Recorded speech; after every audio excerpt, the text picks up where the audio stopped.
Morning students. आज मैं आपको क्लास 11th के अकाउंटेंसी के chapter number 1 introduction to accounting के एक और नए टॉपिक को डिस्कस करूंगी। टॉपिक नेम इज़ ब्रांचेस और सब field of accounting. Branches means आपकी शाखा और सब फील्ड मतलब उप क्षेत्र।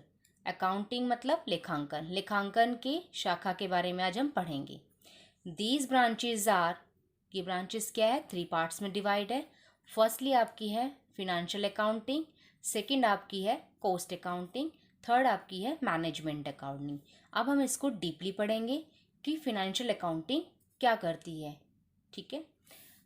Financial accounting, the main purpose of this branch of accounting is to record the business transaction in a systematically manner. इस ब्रांच का क्या होता है, मेन उद्देश्य क्या होता है, मेन पर्पस क्या होता है कि जो भी ट्रांजेक्शन्स आपकी होती है, जो भी आप लेन देन करते हो बिजनेस की, उसको सबको रिकॉर्ड करना कैसे, एक सिस्टमेटिकली मैनर में। To ascertain the profit and loss of an accounting period by preparing a profit and loss accounting. देखो, हमें असरटेन मतलब किसी चीज़ का पता लगाना। हम क्या करते हैं, प्रॉफिट एंड लॉस पता लगाने के लिए फॉर द अकाउंटिंग पीरियड, हम अकाउंटिंग पीरियड हमारा कौन सा होता है, अकाउंटिंग पीरियड जिससे आपका क्या होता है, 1 अप्रैल टू, जो आपका ये फिनेंशियल ईयर होता है मतलब 1 April to 31 March. By preparing a profit and loss account, हम क्या बनाते हैं, प्रॉफिट एंड लॉस बनाते हैं, जिसके भी यहाँ पे हमें पता चल जाता है कि बिजनेस में प्रॉफिट हो रहा है या फिर बिजनेस में लॉस हो रहा है। To present the financial position of the business by preparing a balance sheet, हमें क्या करते हैं, बिना फाइनेंशियल पोजीशन क्या है बिजनेस की, वो पता लगाने के लिए हम क्या करते हैं, क्या बनाते हैं, बैलेंस शीट बनाते हैं। बैलेंस शीट से आपको पता चल जाता है कि कितनी आपके पास क्या है, एसेट्स हैं, कितनी आपके पास लायबिलिटीज़ हैं, कितने क्रेडिटर है, कितने आपके कैश, जो कैश इन हैंड है। तो वो सारी इंफॉर्मेशन हमें पता चल जाती है बिजनेस की बिजनेस की फिनेंशियल पोजीशन हमारे पास कितनी क्या है, किसकी हेल्प से, बैलेंस शीट की हेल्प से। ठीक है। इसमें क्या होता है, एक साइड आपकी सारी एसेट्स रिकॉर्ड किया जाता है और एक साइड आपकी सारी लायबिलिटीज रिकॉर्ड की जाती है। इसको हम डीपली पढ़ेंगे फाइनल अकाउंट के चैप्टर में। These branches of accounting provide the information required by the management and various other interested parties. These branches of accounting, ये ब्रांचेस क्या प्रोवाइड करती है, इंफॉर्मेशन प्रोवाइड करती है रिक्वायर्ड बाय द मैनेजमेंट, जिसकी management को क्या होती है, रिक्वायरमेंट होती है, and various other interested party, और जो दूसरी पार्टी को भी क्या होता है, इंफॉर्मेशन का मतलब कि उसको भी क्या चाहिए होती है, इंफॉर्मेशन प्रोवाइड करती है। इंटरेस्टेड पार्टी मैंने आपको बता चुकी हूँ कि हमारे क्या होती है, इंटरनल पार्टी होती है, 2 तरह की पार्टी होती है, एक तो इंटरनल और एक एक्सटर्नल। ठीक है। और इंटरनल पार्टीज जैसे हमारे होगी, क्रेडिटर हो गए, गवर्नमेंट हो गए, सप्लायर हो गए, और इंटरनल आपकी क्या हो गई, आपका मैनेजमेंट हो गया, ओनर हो गया। ठीक है। ये हमारी क्या हो जाती है, पार्टी हो जाती है, जो अपने अपने अकॉर्डिंग उनको, भाई हम इंफॉर्मेशन बता देते हैं, वो एज़ पर अपनी अपनी रिक्वायरमेंट के अकॉर्डिंग उसको रीड कर लेते हैं कि उनकी ज़रूरतों के हिसाब से उनको इन्फॉर्मेशन, वो अपने हिसाब से उस इन्फॉर्मेशन को कलेक्ट कर लेते हैं और समझ जाते हैं। आगे पढ़ेंगे हम, नेक्स्ट पढ़ेंगे कॉस्ट अकाउंटिंग। कॉस्ट अकाउंटिंग, जैसे कि नाम से पता है कि कॉस्ट अकाउंटिंग, कॉस्ट मतलब आपकी लागत, अकाउंटिंग मतलब लेखांकन। क्या करना, किसका किसका अकाउंटिंग करना, कॉस्ट का अकाउंट करना। ठीक है। Cost accounting assist in analysing the expenditure of ascertaining the cost of various product manufactured और services provided by the firm and fixation of price thereof. कहने का मतलब क्या है, लागत लेखा फर्म द्वारा प्रदान किए गए, जो भी आपको प्रोवाइड किए गए हैं वेरियस प्रोडक्ट, जो भी हैं सर्विसेज की लागत का पता लगाना, पता लगाने के लिए जो भी आपके पास एक्सपेंडिचर है उसका क्या करना, उसका विश्लेषण करने में सहायता करना, और वहाँ पे क्या करना, मूल्य का निर्धारण करना, प्राइस को निर्धारित करना। ये हमारा किसके अंदर आता है, कॉस्टिंग के अंदर। अगर हम सिंपल मैनर में समझें कि देखो कॉस्ट में क्या होता है, कॉस्ट हम अब कैसे पता लगाते हैं। अब सपोज करो एक पेन है, कोई पेन है, उस पेन को बनाने के लिए हमारे पास कितनी क्या क्या क्या क्या खर्चा आया है वो आपको पता होना चाहिए। असरटेनिंग पता है कि मतलब कि पहले आपको पता होना चाहिए कि मेरे को पेन बनाने के लिए कि मेरे पास कितना उसको मतलब कि पूरा कवर हो, एक पेन पूरा कवर करने में मुझे कितना तो मटेरियल चाहिए।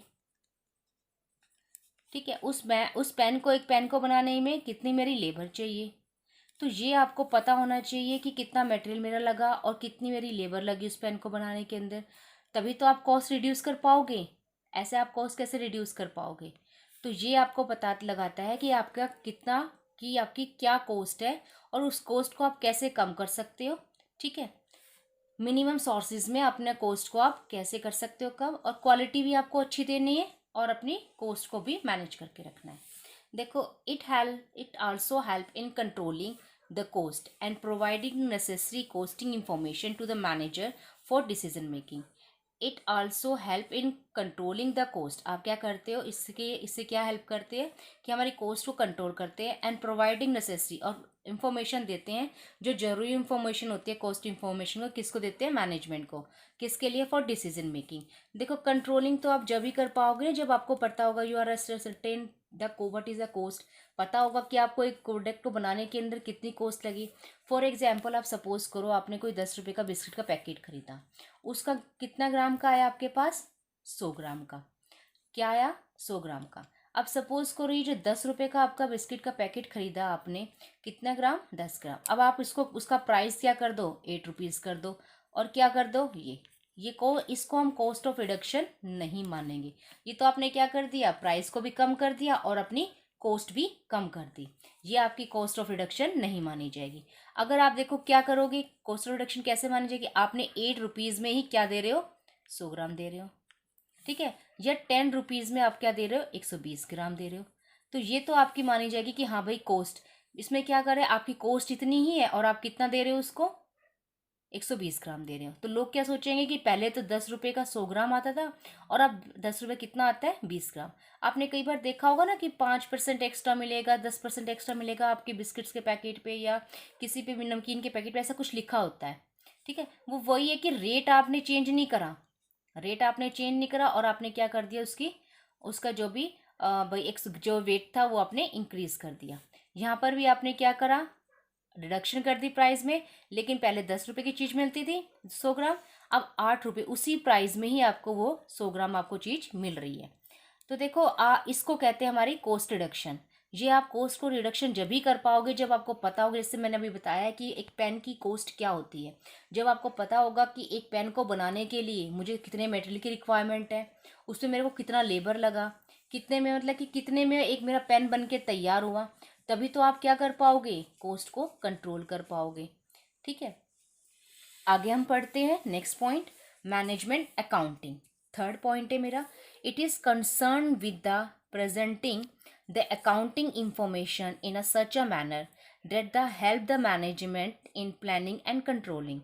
देखो, इट इज़ कंसर्न, ये कंसर्न होता है किससे? With the presenting of accounting. Accounting को आप, जो अकाउंटिंग इंफॉर्मेशन है आप उसको इस तरह प्रेजेंट करो, इस मैनर में प्रेजेंट करो ताकि क्या हो, हेल्प द मैनेजमेंट, मैनेजमेंट को हेल्प मिले, किसके लिए?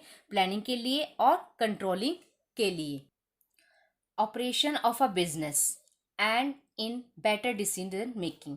मतलब कि क्या करें, आपको अपनी जो भी इंफॉर्मेशंस हैं वो को आपको इस तरह प्रेजेंट करनी है ताकि मैनेजमेंट क्या कर सके, प्लानिंग कर सके, कंट्रोलिंग कर सके अपने अपने अपने बिजनेस की, और क्या कर सके, अच्छे सा मतलब बेटर डिसीजन ले सके।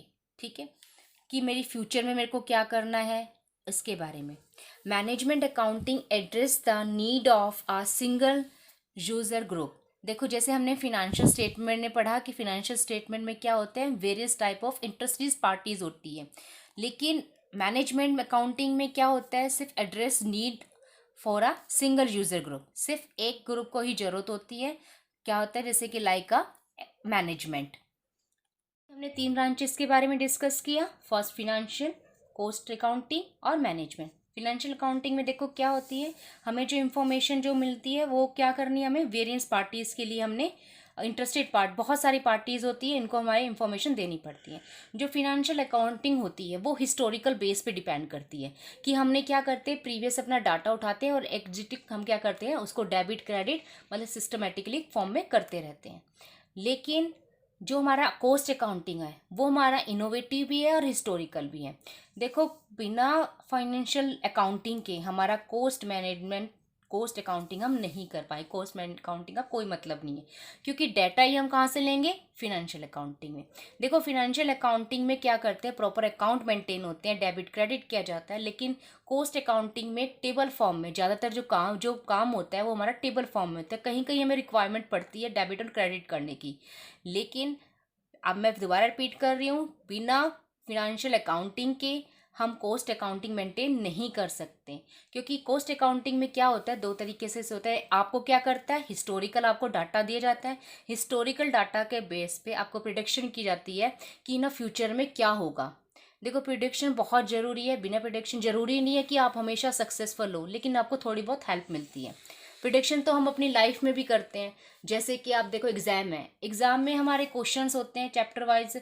अगर सपोज करो 150 क्वेश्चन है, हम मैथ्स के क्वेश्चन कर रहे हैं, अकाउंट से कर रहे हैं, 150 क्वेश्चन है, हमारा एक क्वेश्चन हर चैप्टर में से एक क्वेश्चन आ जाएगा, 5 मार्क्स का, 10 मार्क्स का, इस तरह क्वेश्चन आ जाएगा। तो आप प्रिडिक्शन कर रहे हो ना कि क्या है, आप 150 क्वेश्चन कर रहे हो, आप श्योर तो नहीं कि ये थोड़ा पेपर में आपके 150 क्वेश्चन आ जाए, उनमें से कोई भी आ सकता है। एक्सपेक्टेशन है कि भाई ये क्वेश्चन भी आ सकता है, मे बी ये भी आ सकता है।